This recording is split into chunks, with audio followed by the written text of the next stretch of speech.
اس شخص سے ہرگز محبت مت کرو جو اللہ سے محبت نہیں کرتا، کیونکہ جو شخص خدا کو چھوڑ سکتا ہے وہ تمہیں بھی چھوڑ سکتا ہے۔ سورہ شمس میں اللہ 11 قسمیں کھانے کے بعد فرماتا ہے، بے شک وہ کامیاب ہو گیا جس نے اپنے نفس کو پاکیزہ بنا لیا۔ انسان کی تعلیم و تربیت جانوروں کو سدھارنے سے زیادہ مشکل ہے۔ سخاوت دنیا اور آخرت کے عیبوں کو ڈھانپ لیتی ہے۔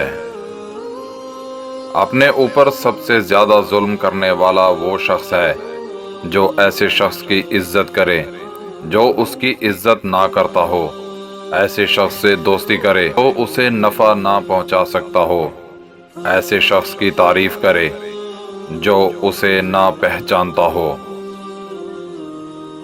جدوجہد سے ہر مشکل آسان ہوتی ہے اور ہر بند دروازہ کھل جاتا ہے۔ آپ کے اخلاق کی قدر بھی لوگ اس وقت کریں گے جب آپ کے پاس دولت اور طاقت ہوگی۔ غریب کتنا ہی خوش اخلاق کیوں نہ ہو، لوگ اس کے اخلاق کو اس کی کمزوری سمجھتے ہیں۔ غربت میں کبھی افسردہ نہیں ہونا چاہیے، کیونکہ یہ بھی اللہ کی ایک آزمائش ہے۔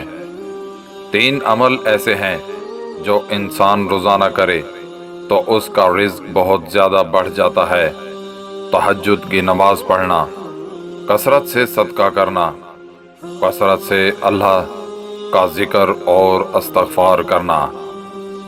سب سے زیادہ جاہل وہ ہے جو گناہ سے باخبر ہوتے ہوئے بھی گناہ کا مرتکب ہوتا ہے۔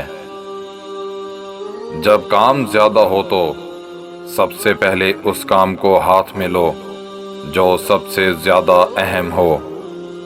مخلوق میں سب سے زیادہ ہمدردی کے قابل وہ ہے جو تنگ حالی کے باوجود ہمت سے زندگی بسر کرتا ہے۔ 3 چیزوں کی زیادہ عزت افزائی ذلیل کر دیتی ہے: عورت، خادم اور گھوڑا۔